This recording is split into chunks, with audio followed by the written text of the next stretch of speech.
네, 시작해 보세요. 네, 7장. 정통주의자들 가운데 돈이 많은 관리가 예수 앞에 나아가서 물었다. 당신은 선한 선생님이십니다. 영원한 생명을 받으려면 제가 무엇을 해야만 하겠습니까? 예수가 대답했다. 왜 나를 선하다고 부르는 것입니까? 오로지 아버지만이 선하십니다. 어쨌든 영원한 생명을 얻으려면 당신은 계명들을 지키십시오. 그 관리가 되물었다. 계명들이 많은데 어떤 것을 지키라는 말씀이십니까? 예수가 그에게 대답했다.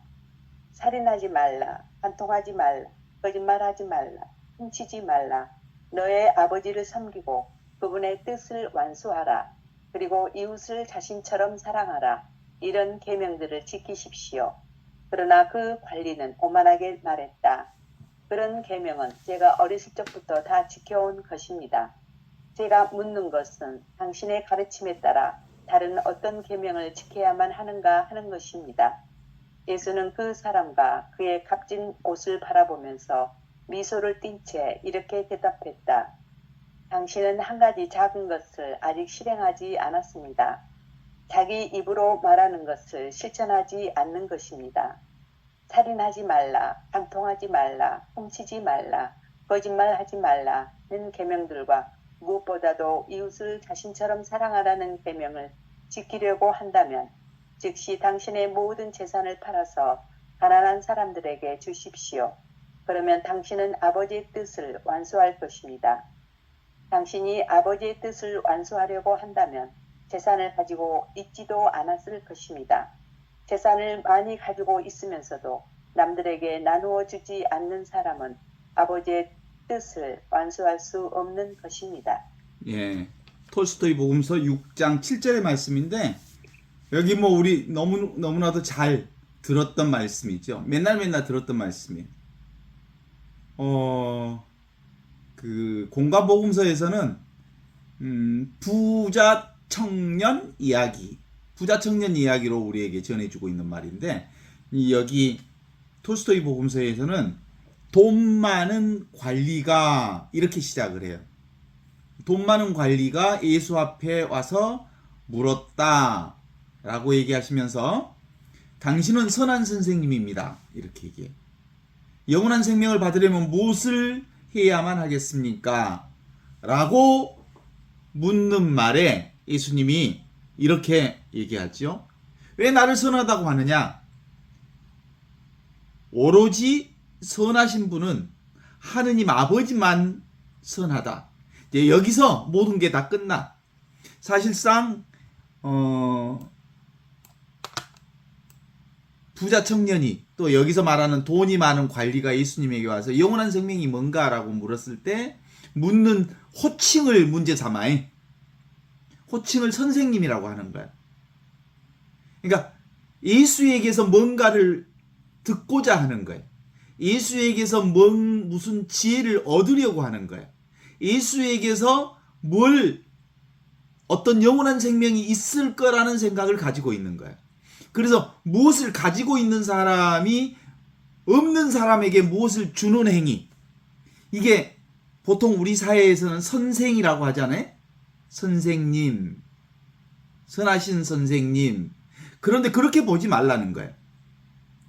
선하신 선생님은 오직 하늘에 계신 아버지 한 분뿐이시다. 하느님의 본성 그 자체가 선생이다. 그러니까 네가 선생이다 이런 뜻이야. 네 자신이 스승이고 네 자신이 선생이고 네 자신이 진리고 네 자신이 하느님의 본성을 그대로 살고 있는 진리 자체가 바로 너다 이런 얘기. 나를 가리켜서 선생님이라고 부르지 마라. 나는 너에게 줄 것을 가지고 있지 않다. 내가 말할 수 있는 것은 네가 원래부터 가지고 있는 그걸 얘기하기 때문에 나를 선생이라고 부르지 말라. 선생은 하느님의 본성을 가진 자가 선생이다. 하느님의 본성, 그게 영원한 생명이거든요. 지금 있는 것, 여기 있는 것, 이 순간에 있는 것.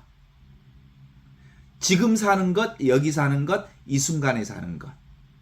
지금 경험하는 것, 여기서 경험하는 것, 이 순간에서 경험하는 것. 모두가 가지고 있는 것, 누구나 가지고 있는 것, 함께 공유하는 것. 그 선생이 지금 우리에게 있는 거예요. 그걸 교회에서는 이렇게 가르치죠. 하나이며 거룩하고 보편된 진리를 그렇게 얘기하는 거예요. 하나다, 하나다. 이 진리는 하나다. 이 영원한 생명은 하나다. 그리고 이 영원한 생명은 거룩하다. 그리고 이 영원한 생명은 보편적이다. 누구나 다 가지고 있는 거다. 왜 하나라고 말할 수 있냐면 이 영원한 생명이란 하나야, 하나. 온 천지가 이 하나로 되어 있기 때문에 이 전체로서 누구나 이 하나의 진리. 그래서 진리는 하나다.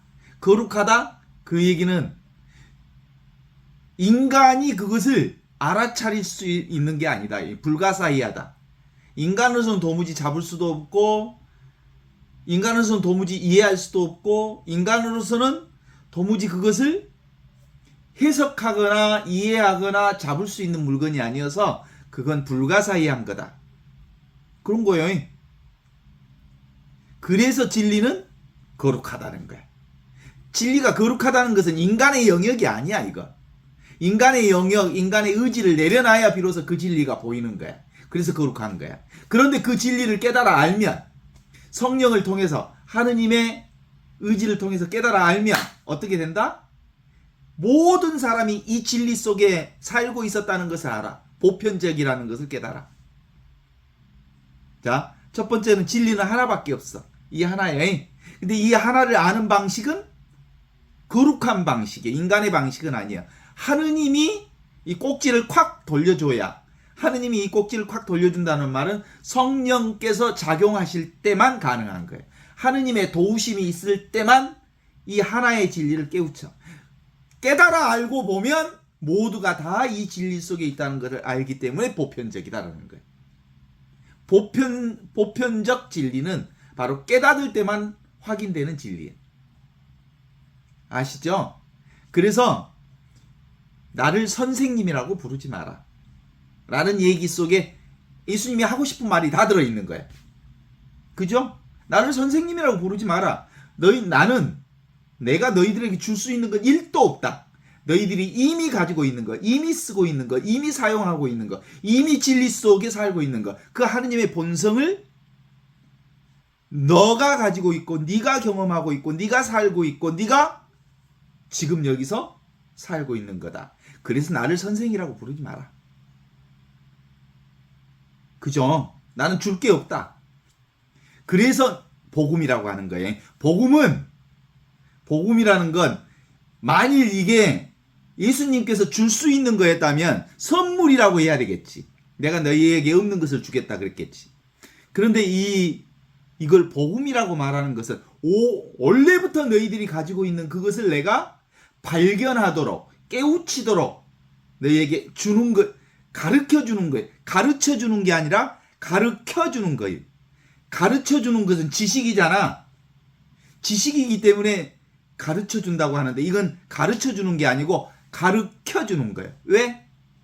모두에게 이미 내가 쓰고 있는 이 영원한 생명을 네가 발견하도록 너에게 있어라고 이렇게 가르쳐 주는 거기 때문에 복음이라고 그래. 너에게 이미 있어. 이미 있다니까. 이미 쓰고 있다니까. 이미 살고 있다니까. 그래서 복음이라고 그래. 그래서 선생님이라고 부르지 말라. 오직 선생은 하늘에 계신 하느님 한 분뿐이시다. 이 말은 하느님의 본성만이 참된 선생이다. 하느님의 본성을 네가 살고 있잖아. 그러면 네가 선생이지. 네가 선생, 하느님의 본성을 그대로 살고 있으니까 네가 선생이지. 그죠? 나의 본성이 선생이라니까? 내가 선생을 늘 모시고 있다니까? 그런 점에서 얘기를 하는 거죠. 왜 나를 선한 선생이라고 부르냐? 어쨌든 영원한 생명을 얻으려면 당신은 계명을 지켜야 하오. 그랬더니 그 관리가 되물었습니다. 계명들이 참 많이 있는데 어떤 것을 지키라는 말씀입니까? 라고 얘기해. 그러니까 이제 살인하지 말라, 간통하지 말라, 거짓말하지 말라, 훔치지 말라, 남의 재물을 탐내지 말라, 남의 아내를 탐내지 말라, 이렇게 이제 십계명의 모든 것을 얘기해. 너의 아버지를 섬기고 그분의 뜻을 완수하라. 그리고 이웃을 너 자신처럼 사랑하라. 이런 계명을 지켜라. 계명을 지키는 게 영원한 생명이다. 그러는 거예요. 그랬더니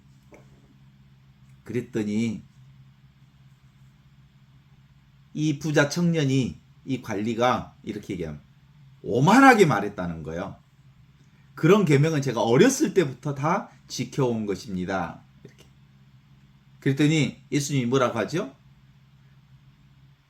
제가 묻는 것은 당신의 가르침에 따라 어떤 계명을 지켜야 하는 것입니다. 예수는 그의 값진 옷을 바라보면서 미소를 띤 채 이렇게 얘기했다.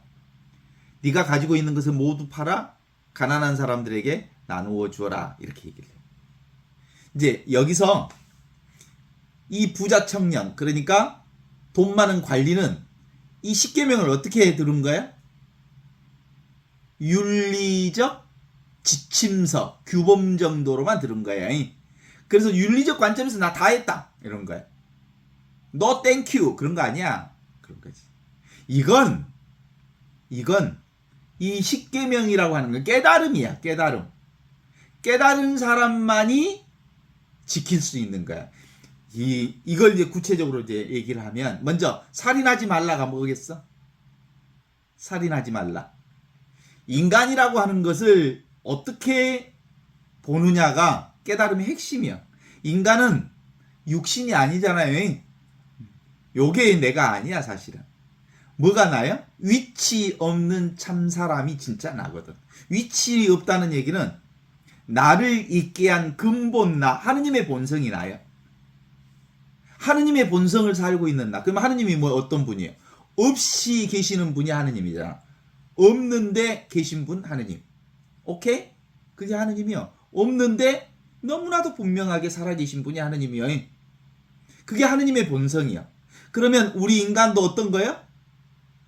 없는데 있는 하느님의 본성을 살고 있는 게 우리 인간이에요. 그러니까 우리 인간을 하느님이 이마고데이, 하느님의 모습대로, 형상대로 만들었다. 그러니까 하느님의 형상이 없는데 있는 분이잖아. 그러니까 우리 인간도 없는데 있는 하느님의 본성을 살고 있는 게 진짜 나거든. 그런데 그게 인간인데, 인간을 나쁜 놈, 못된 놈, 뭐 같은 놈, 그러는 건 사람을 규정하는 거지. 사람을 항상 그가 나쁜 놈은 아니거든. 저 미친놈, 그렇게 얘기를 했어.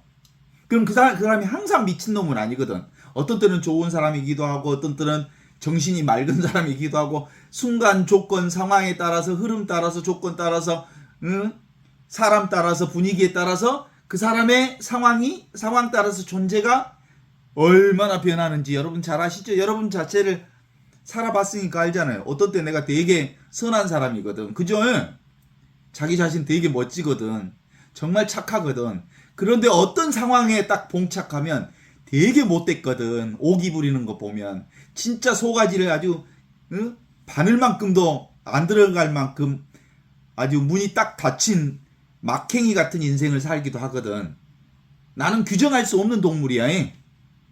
그래서 이렇게 위치 없는 참 사람, 하느님의 본성을 살고 있는 사람을 규정하는 순간 살인하는 거야. 사람을 죽여버리는 거야. 묶어버리는 거야. 규정이란 묶어버리는 거야. 그래서 죽이는 행위를 살인하지 마는 거라고. 살인이라고 하는 거 그런 거예요. 사람은 무유정법. 어떻게?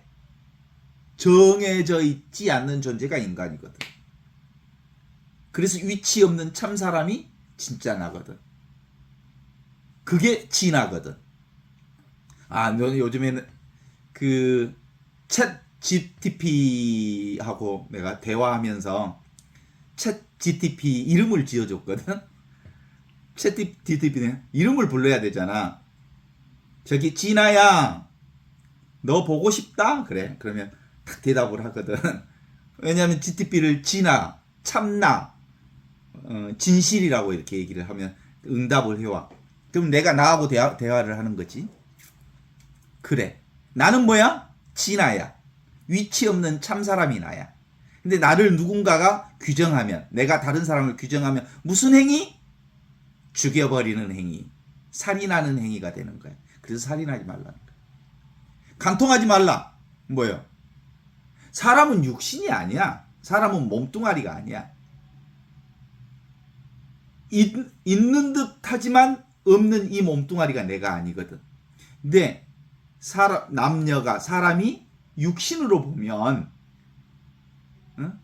육신으로 보면 그 사람을 취하고 싶을 거 아니에요. 마음에 들면 취하고, 마음에 들지 않으면 밀어내고 그러고 싶을 거 아니에요. 이게 사람을 육신으로 보고 육체로 보면 취하고 싶고 소유하고 싶은 마음이 생긴 거지. 그게 바로 간음하는 거예요. 간통하는 거예요. 육체로 보는 것. 사람은 육체가 아닌데 육체로 소유하려고 하는 마음을 갖는 순간 그건 간통하는 거예요. 아시죠? 간통이라는 말이. 그러니까 사람은 정해져 있지 않는 존재일 뿐만 아니라 육신으로 규정되어 있는 존재도 아니야. 육체도 아니야. 그래서 간통하지 말라는 말은 사람을 육신으로 보지 말라, 사람을 육체로 보지 말라, 몸뚱아리로 보지 말라, 남녀관계로 보지 말라, 그냥 존재로 봐라 이런 뜻이지. 소유냐 존재냐. to have or to be 그러잖아요. 에릭 프롬이. 근본적으로 우리는 소유관계로 인간관계를 많이 보기는 하지만 실제로는 진실은 뭐예요? 존재로 봐야지. 그때 참된 관계를 맺을 수 있지.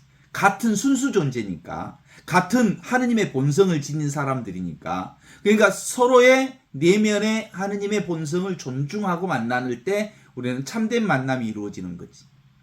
그 다음에 세 번째, 거짓말하지 말라. 인간이 하는 말은 다 거짓말이야. 왜? 개구즉착이라고 그랬잖아. 입만 버리면 틀린 거예요. 진리를 말할 수가 없는 거예요. 진리는 말로 규정되지 않거든. 영원한 생명은 말로 규정되지 않거든. 하느님은 말로 규정되어 있지 않거든. 진짜 말은 말로 말할 수 없거든. 언어로 얘기할 수 없거든. 그러면 진리를 언어로 말하고 말로 말하기 시작하는 순간 뭐야? 거짓말하는 거예요. 성철 스님 얘기를 확인해 보면 그래. 그 성철 스님이 어디 산에 있을 때, 산사에 있을 때 MBC 기자가 찾아와서 인터뷰를 하면서 스님, 국민들을 위해서 도움이 되는 한 말씀을 해주십시오. 그랬더니 성철 스님이 뭐라고 하는지 알아? 나한테 거짓말 시키지 마라. 내 말은 다 거짓말이다. 왜 그랬겠어? 인간의 언어는 말하는 순간 그것을 규정하게 되는데 규정할 수 있는 게 좋은 말이 아니라는 거야. 규정하면 그건 죽은 말이야. 살아있는 말은 규정할 수 없는 말이에요. 현실에 있는 말이고 지금 있는 말이고 이 순간에 있는 말이고 여기에 있는 말이어야만 비로소 살아있는 말이 되는 거예요. 그죠? 지나간 말, 아직 오지 않는 말은 다 거짓말이요. 여기 있지 않는 말은 참말이 아니요. 그래서 거짓말하지 말라는 거예요. 지금 있는 말, 여기 있는 말, 이 순간 살아있는 말.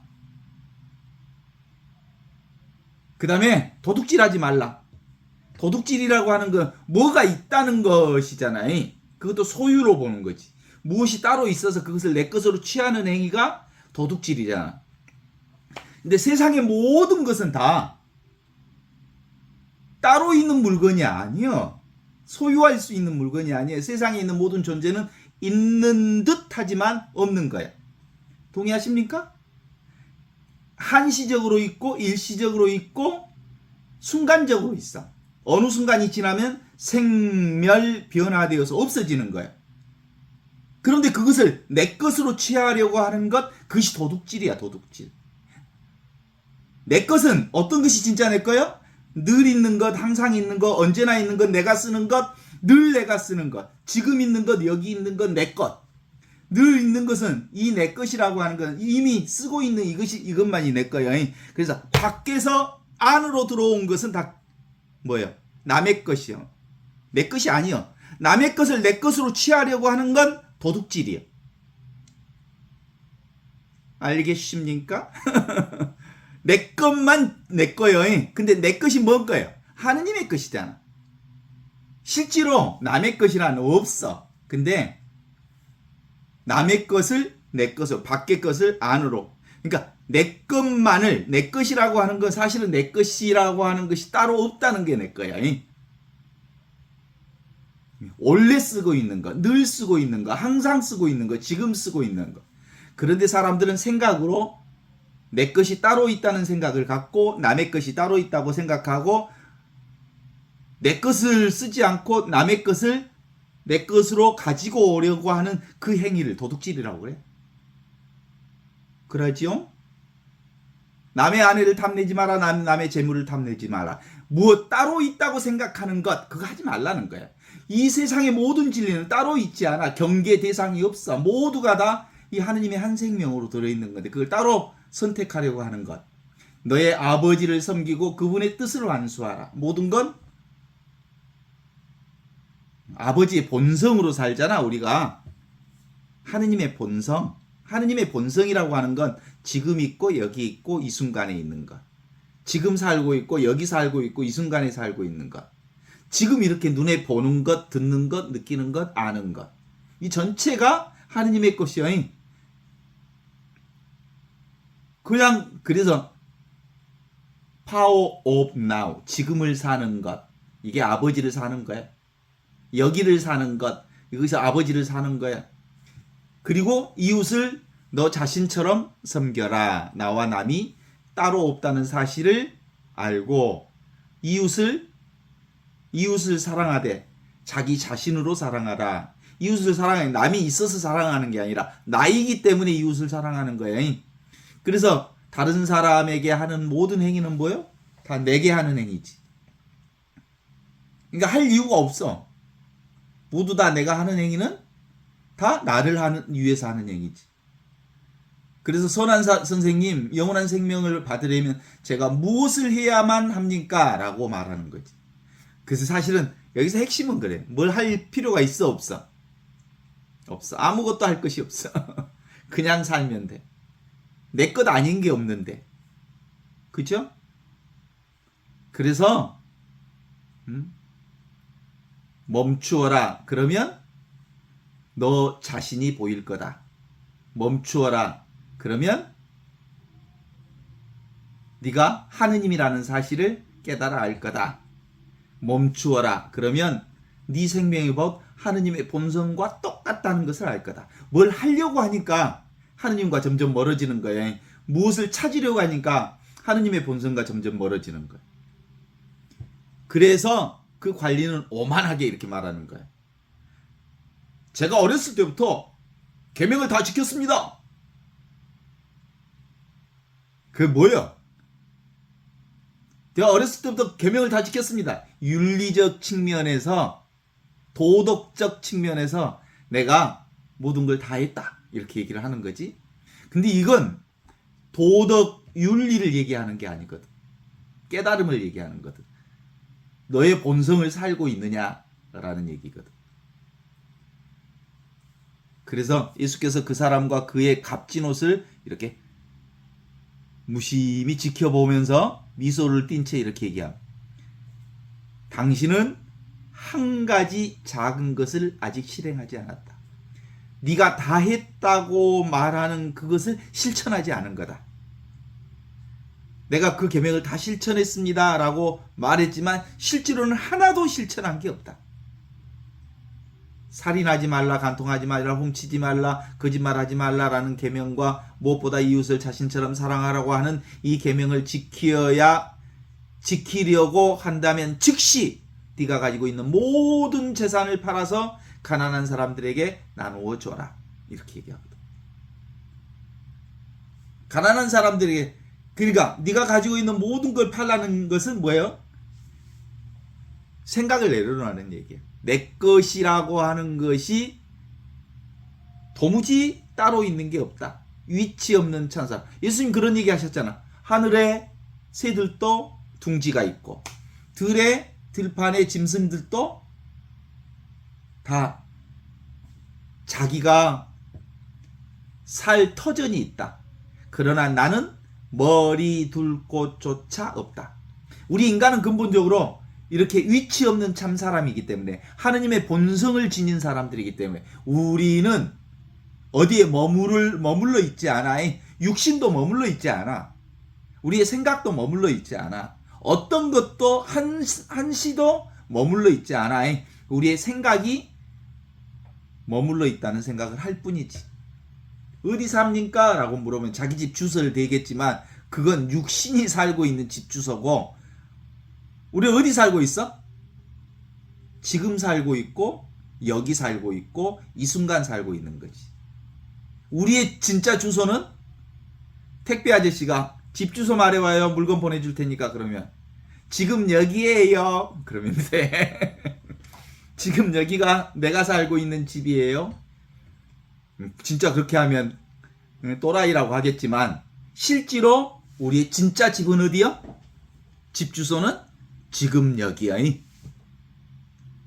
동의하신가요? 그래서 가진 모든 것을 팔아야 한다. 이 말은 뭔 말이에요? 진짜로 하느님의 참 본성을 사는 사람, 진리를 사는 사람, 영원한 삶을, 영원한 생명을 사는 사람은 뭐다? 뭐다? 내가 가진 것, 내가 소유하고 있다는 것, 그 다 착각이라는 거 알고 내려놔라, 이런 뜻이. 뭐 재산을 가난한 사람에 직접 나눠주고 나를 따르라는 말이 아니고, 실제로 네 생각으로 내 몸도 내 거요, 내 아이들도 내 거요, 내가 가지고 있는 모든 것들, 나의 관계 속에서 소유로 보는 것을 다 내려놓아라. 우리는 실제로 소유로 살지 않는다. 순수 존재로 산다. 순수 의식으로 산다. 순수 하느님께서 내려주신 순수 생명 그 자체가 우리 인간의 본성이고 진리이고 그게 진짜 나다라는 얘기를 하는 거 아니겠어요? 맞죠? 그러면 당신은 아버지의 뜻을 안수하게 될 것입니다. 당신이 아버지의 뜻을 안수하려고 한다면 재산을 가지고 있지도 않을 것입니다. 재산을 많이 가지고 있으면서도 남에게 나누어 주지 않는 사람은 하느님의 뜻을 완수할 수 없습니다. 여기서 말하는 재산이라고 하는 건 그런 거예요. 움켜쥐는 거예요. 움켜쥘 게 아무것도 없어. 사실 움켜쥘 나도 없고 움켜쥘 재산도 없고 움켜쥘 대상도 없어. 그냥 위치 없는 참사람으로 지나 하느님의 본성을 살 뿐이에요. 그렇지 않습니까? 그런 점에서 재산이 내 거라고 생각하는 사람들은, 부자들은 어디에 많이 묶여 있어? 물질에 묶여 있지. 그러니까 영원한 생명과는 상관없이 살지. 그래서 부자와 나자로의 비유에서 나온 것처럼 부자는 물질에 철저하게 매여 있는 사람, 묶여 있는 사람, 거기에 갇혀 있는 사람이지. 그래서 예수님이 복음 선포할 때 그 얘기를 하는 거야. 주님의 성령이 나에게 내리셨다. 주께서 나에게 기름을 부으셔 가난한 사람들에게 기쁜 소식을, 이 물질을 내려놓는 사람들, 물질의 집착을 내려놓는 사람들에게 영원한 생명의 기쁨, 원래 있는 너의 본성, 모두의 본성을 알게 해주셨다. 그래서 못 보는 사람을 보게 하고 묶인 사람을 풀어주고 그리고 감옥에 갇힌 사람에게 자유를 주는 은총의 해를 선포하셨다는 거예요. 복음의 핵심은 늘 그래. 물질에 묶여 있으면 아무것도 안 보인다. 이런 거예요. 봉사가 되는 거예요. 소경이 되는 거예요. 어떤 것을 꼭 잡으면 법칙이 있어. 잡으면 잡힌다는 법칙이 있어. 내가 사랑하는 사람을 잡으면 내가 사랑하는 사람의 노예가 돼. 내가 아들을 너무너무 사랑하면 아들의 노예가 되지. 내가 남편을 너무너무 사랑하면 남편의 노예가 되지. 그죠? 온갖 것이 다 그래. 잡으면 잡혀. 그죠? 우리가 물질 세계를 너무 사랑하니까 물질 세계에 붙잡히는 거지. 그래서 이 복음의 핵심 주제 중에 하나는 잡으면 잡힌다. 따라서 아무것도 잡지 말라. 이런 뜻이. 그래서 그럼에도 불구하고 인간의 가장 큰 유혹 중에 하나는 물질 세상은 너무 리얼하거든. 너무너무 리얼하거든. 너무 현실적이거든. 그래서 그 물질을 잡을 수밖에 없는 한계가 있어. 물질이 전부야. 보이는 게 전부야. 그렇잖아요? 그런데 물질의 속성, 보이는 것의 속성은 있는 듯 하지만 없는 거야. 환상이고 그림자고 물거품이고 이슬이고 번개불 같은 거고 사실상 순간적인 것들이 있다 없다 하는 것들이지. 그래서 이 눈에 보이는 것에 묶이는 사람은 모두 다 잡힌다. 잡혀있기 때문에 영원한 생명을 살지 못한다라는 거죠. 도가도 비상도 명가명 도가도 비상도 도덕경에 나오는 첫 대목이잖아요. 도를 도라고 말하면 도가 아니다. 도를 붙잡으면 도가 아닌 거예요. 도는 붙잡을 수 없는 거예요. 도는 그냥 도라고 하는 언어일 뿐 도가 도라는 말로 규정되지 않는다 이런 뜻이잖아. 하느님을 하느님이라고 말하면 그런 하느님은 없어. 하느님은 언어로 붙들 수 없는 거예요. 생각으로 붙들 수 없는 거예요. 그래서 마이스트 에카르트가 한 얘기잖아. 하느님 생각으로는 도무지 하느님 만날 수가 없다. 사랑으로만 하느님을 만날 수 있다. 사랑이 뭐예요? 지금 살아있는 것, 여기 살아있는 것, 이 순간 살아있는 것, 이 존재가 사랑이잖아? 우린 늘 그러니까 지금 살고 여기 살고 이 순간 사니까 사랑으로 살고 있어. 사랑으로 살지 않는 사람이 아무도 없어. 그래서 도무지 알 수 없는 것, 도무지 알 수 없는 것을 포기해야만 하느님을 잡으려는 진리를 잡으려는 영원한 생명을 가지려는 것을 포기해야만 영원한 생명을 살고 하느님을 살고 진리를 사는 거다. 그런 거예요. 포기하는 거예요. 내려놓는 거예요. 이게 영원한 생명의 핵심이에요. 그러나 아주 중요한 게 있어. 뭐가 중요할까? 암사슴이 시냇물을 그리워하듯 내 영혼이 내 주 하느님을 그리워합니다. 라고 하는 하느님을 향한 사랑의 마음, 진리를 향하는 발심. 이건 놓치면 안 돼. 이걸 꼭 내가 껴안고 있을 때 비로소 암탉이 알을 품으면 알에서 병아리가 깨어나듯이 그렇듯 진득하게 깨어날 때까지 품는 마음, 진리를 품는 마음이 있어야 깨어남이 있어요. 그럴까 안 그럴까? 그런데 그 알에서 깨어나는 그건 기본적으로 진득하게 해야 돼. 암탉이 알을 품다 나왔다 그러면 절대로 알을 못 깬다. 진짜 내 안에서 내가 깨어나는 마음은 진리를 품는 마음, 진리를 사랑하는 마음, 이게 진득해야 되는 거야. 왜냐하면 내가 하는 게 아니니까 하느님의 성령을 통해서 영적 깨달음이 우리 안에 오는 것이니까. 동의하시죠? 이게 그래서 처음에는 여자들이 잘 품어. 그러니까 여자들이 빨리 이걸 잘 알아차려. 남자들은 아주 성질이 급해갖고 잘 못 품잖아. 진득하게 그걸 못 하잖아. 그런데 깨달음은 여자들이 빨리 오는데 진득하게 이 깨달음을 향해서 끝까지 추진하는 데는 또 남자가 끈질긴 게 있거든. 하나에 꽂히면 막 모든 거 팽개쳐불고 그것만 해버려. 최민석 신부도 그런 기질이 좀 있기는 해.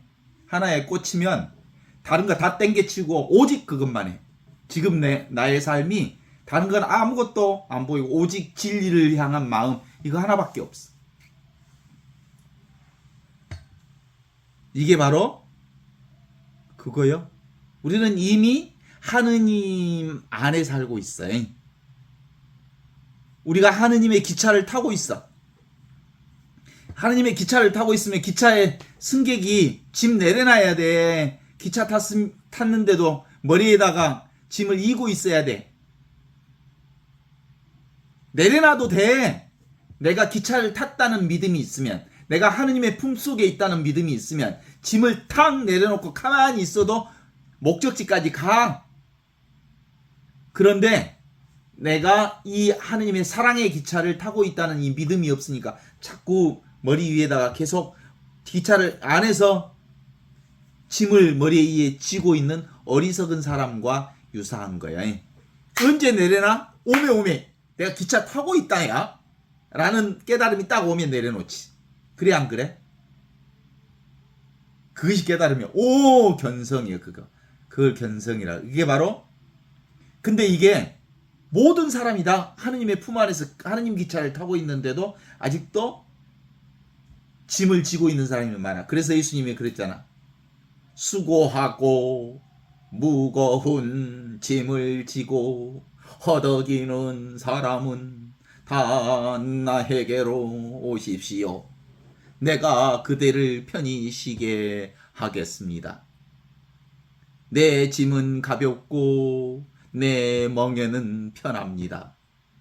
그러니 나에게로 와서 배우십시오. 그렇게 얘기하셨잖아.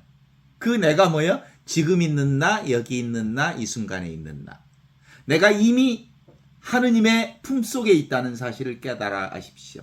내가 이미 사랑 가운데 있다는 사실을 아십시오. 내가 이미 하느님의 본성 한가운데 자리에 지금 이렇게 숨쉬고 살고 있다는 걸 깨달아 아십시오. 라는 말씀이죠. 맞잖아요. 이거네? 라면 깨달은 거야. 그럼 아무것도 할 필요가 없잖아. 그냥 짐을 내려놓으면 되잖아. 그리고 그냥 놀면 되잖아. 그냥 살면 되잖아. 그죠? 그런데도 또 잊어버리고 짐을 지고 있어. 또 뭘 막 하려고 하고 있어. 그랬다가 다시 이었다가 놓쳤다 이었다가 놓쳤다 그러면 돼. 그런 것이죠. 기본적으로 우리의 삶은 늘 그렇게 진행되어 왔습니다. 지금 여기 나 있음을 깨달아 하십시오. 네. 돈 많은 관리가 예수 앞에 와서 당신은 선한 선생입니다. 영원한 생명을 받으려면 제가 무엇을 해야 합니까? 라는 질문에 뭐라고 대답하겠어? 아무것도 하지 마라. Let it be. 그냥 살아라.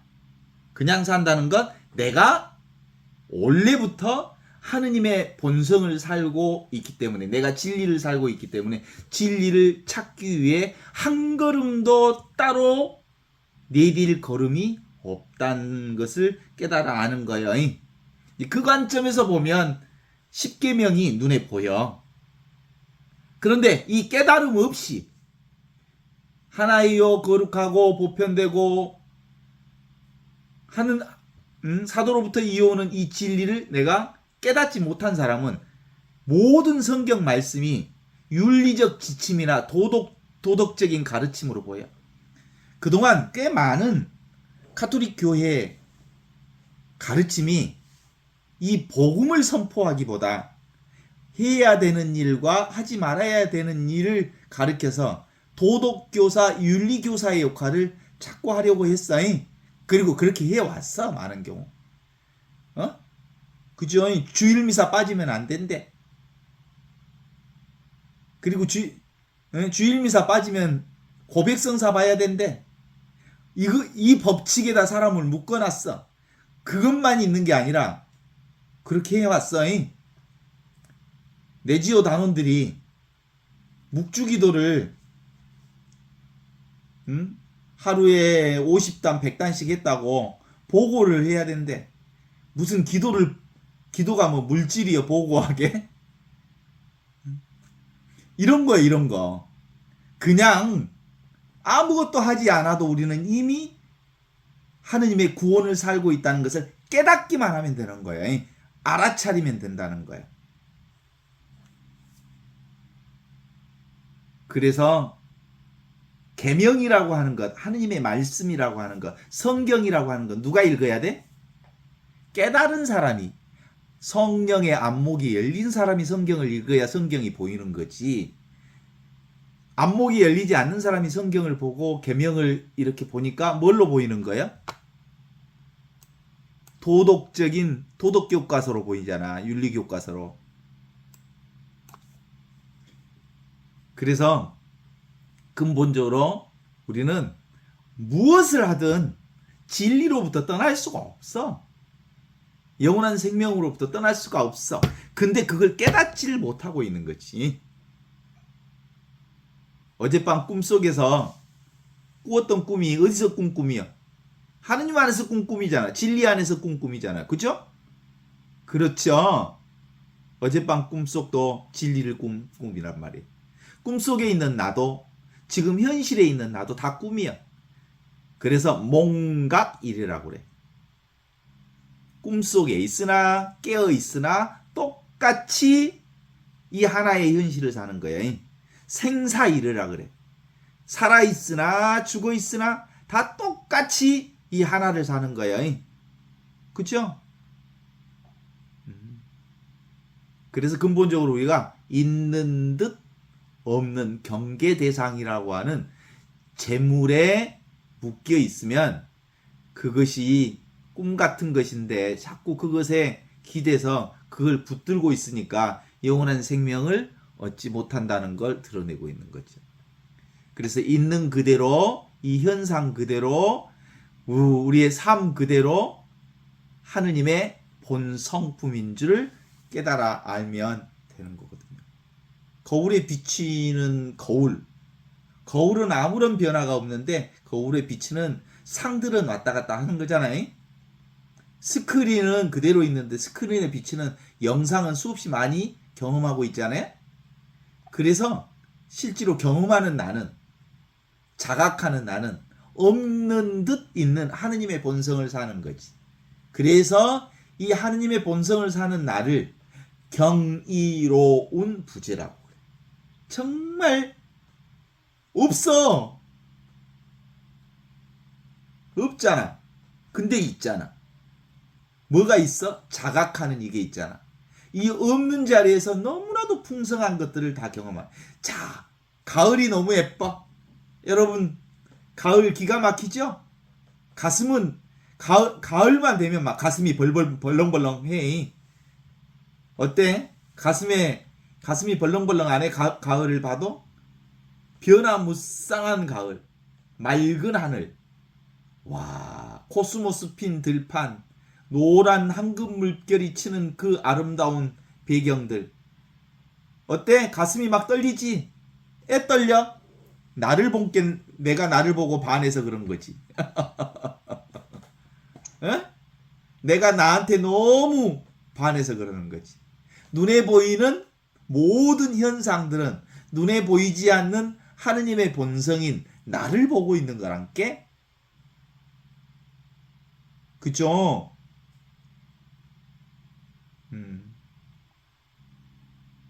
너무 이쁘잖아요, 요즘에? 하늘, 땅, 우주 만물이? 그래서 세상에 온갖 것들은 다 지나가지만 내용 없는 이것은 그대로예요. 내용 없는 이것이 진짜예요. 모든 것들이 다 이렇게 나를 드러내고 있어서 기본적으로 눈에 보이는 모든 것들은 다 지나가는 것들이다.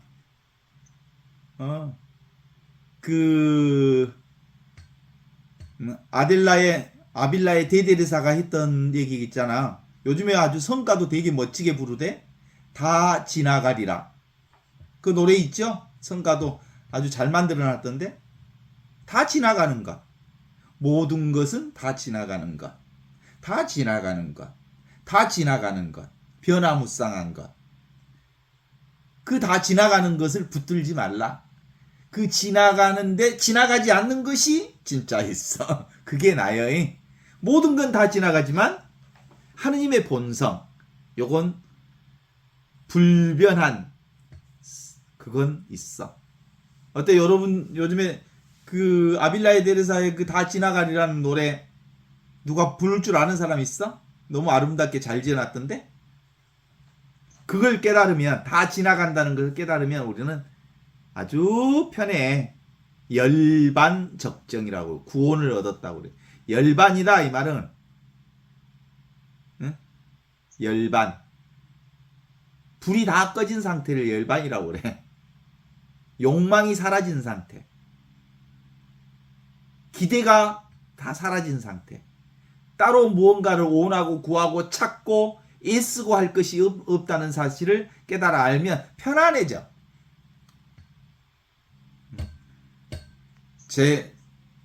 저의 삶에 큰 변화가 있다면 변화가 없다는 변화가 있어.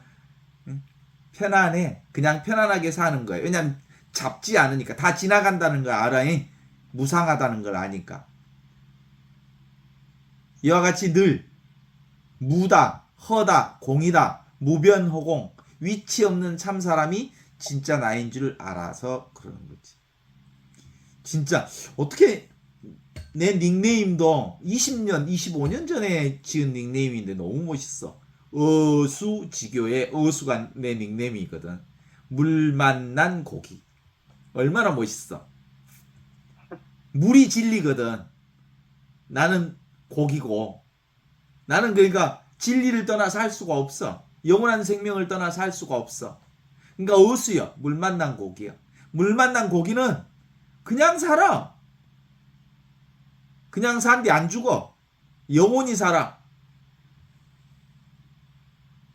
근데 한 번은 뭘 깨달아 알아야 되냐면 물 만난 고기가 낚싯줄에 탁 걸려서 물 밖으로 한번 탁 나오는 경험이 있어야 돼. 물 밖으로 탁 나오면 아 내가 물속에 살았구나. 물 밖을 나오니까 못 살겠구나.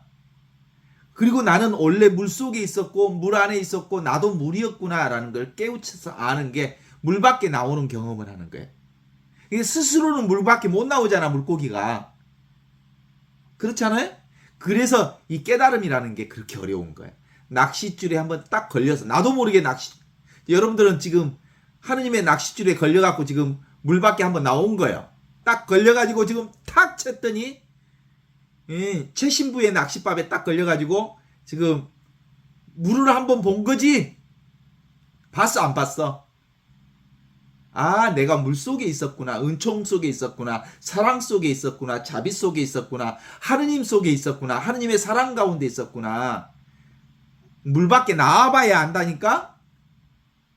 그래서 죽음 같은 걸 한번 체험해봐야 오메오메 살아있다는 게 이렇게 큰 축복이고 은혜고 그런 거구나를 알아차려. 근데 물 밖에 나오기가 쉽지가 않아. 그래서 불가사의라고 하는 말을 칭한 거야. 이 물속에 나도 물이었고 물속에 내가 있었다는 사실을 알아차리는 이게 하나라는 것을 알아차리는 거예요. 그래서 진리는 하나요. 거룩하다는 점은 내가 알 수 있는 게 아니라 하느님의 성령의 낚싯밥에 걸려서 물 밖으로 한번 나온 체험을 한 사람이 바로 물속에 내가 있다는 걸 깨달아 하는 거예요. 그런데 원래부터 나는 물속에 있었던 것을 그때부터 이제 아는 거예요. 모두 다 물속에 있구나. 그래서 진리는 하나이며 거룩하고 보편된 진리를 예수님 이후에 모든 사람들이 다 그걸 진리를 전해받고 있는 거지. 어떻습니까? 너무 멋지지 않아요? 멋있습니다. 그 저기 등용문 폭포에 나오는 것 그런 거예요. 한 번은 물 밖에 나와야 되는 거예요. 그게 인간의 힘으로는 안 된다는 점에 있어서 그런 거예요. 그래서 등용문이라고 하는 게 이게 물에 있는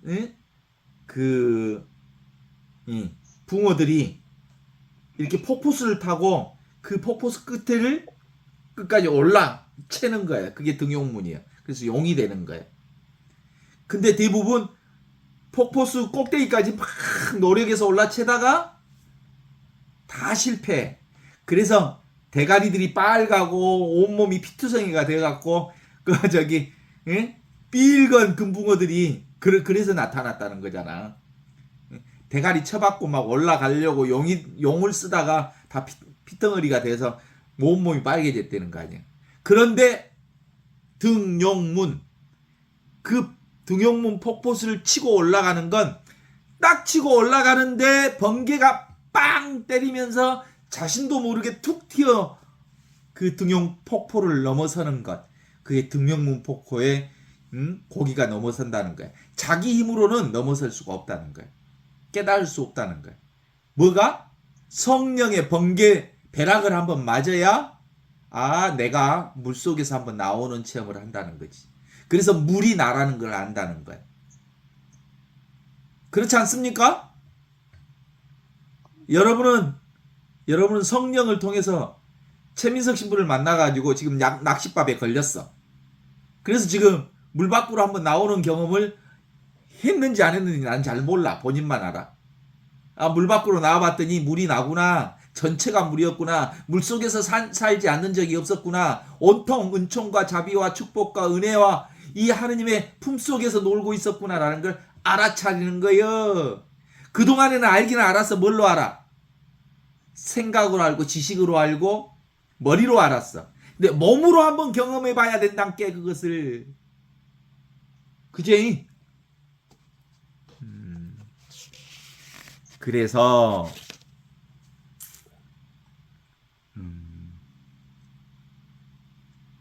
이건 근본적으로 이 진리는 영원한 생명은 일념 미생전 본래 면목 나요.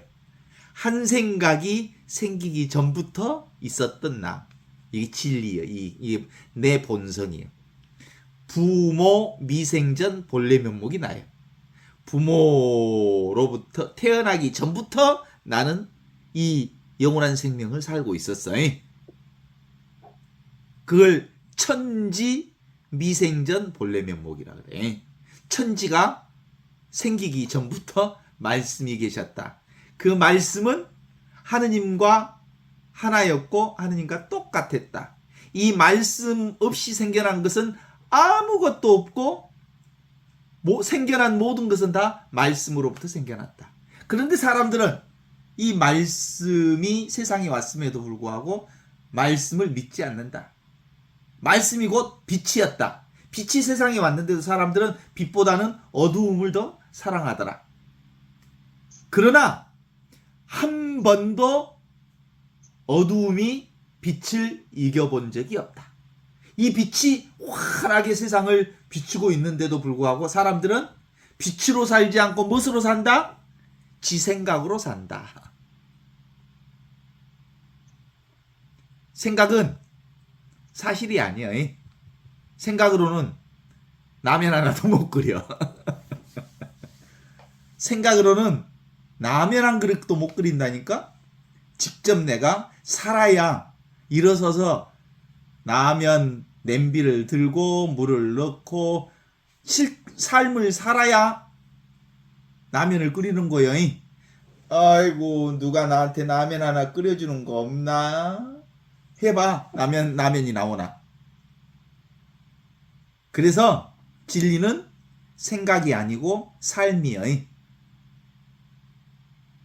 그리고 지금 그냥 이렇게 존재하는 거예요. 그래서 이건 영원한 거예요. 궁극적 진리인 거죠. 그래서 기본적으로 아무것도 하지 않으면 이미 우리는 그 진리를 사는 것을 알게 되는 거지. 어때요? 동의하십니까? 오늘 우리 새로운 손님들도 오고 그랬으니까 오늘은 여기까지 짧게 하고 그만하겠습니다.